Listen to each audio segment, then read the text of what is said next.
During the Christmas of 2006, one of my best friends was raped.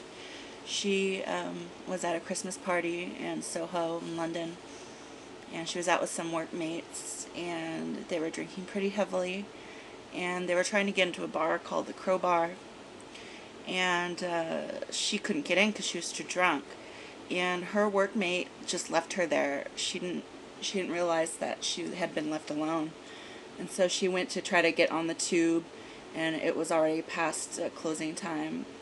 And a man approached her and offered to buy her a drink. And she's a pretty friendly person, so she decided, okay, and she went with this guy to another bar, and they let her in.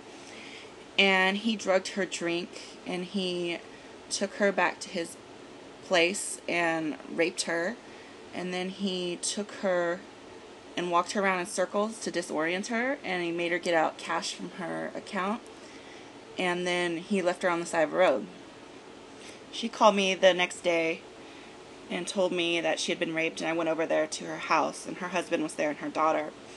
And when she answered the door, I'll never forget her face. It was the face of somebody who was absolutely broken. She was shattered. She was just like a shell of her former self. She was hysterical. She was still under the influence of whatever that asshole had put in her drink.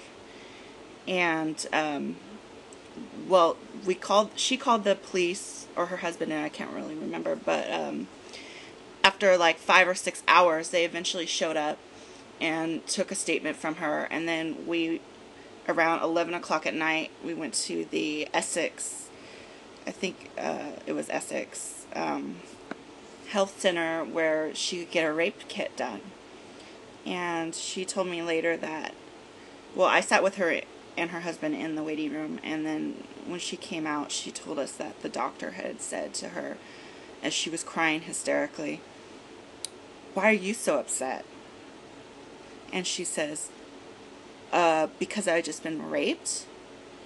And so the next day, we go to get her emergency AIDS vaccinations, and apparently the place closed at 11:30, and we in the morning, 11:30 in the morning, and we didn't know that, and we showed up probably 20 minutes late, and they were really brusque and judgmental, saying, it's closed already. The doctor can't give you your shot.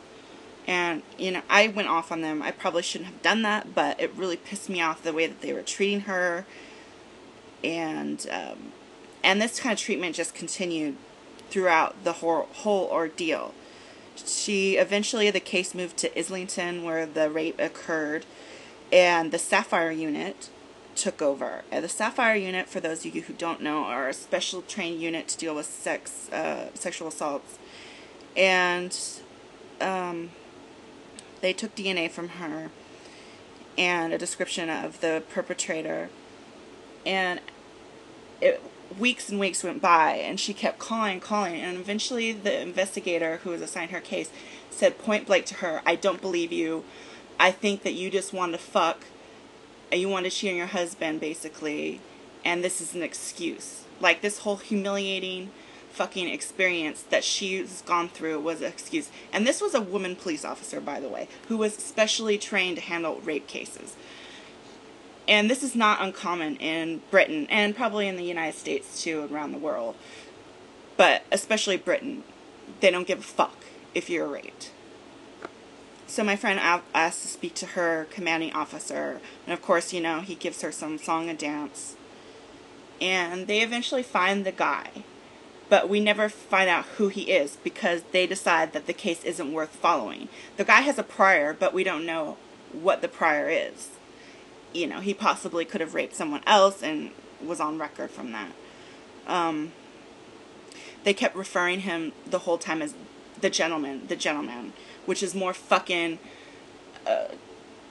better treatment than she ever received from those assholes. And so, when I hear people like Divinity saying that it's radical feminists who are responsible for rape victims not being taken seriously and not getting the respect they deserve, I have to say, fuck you to that. That's some fucking ballsy bullshit for you to put out there.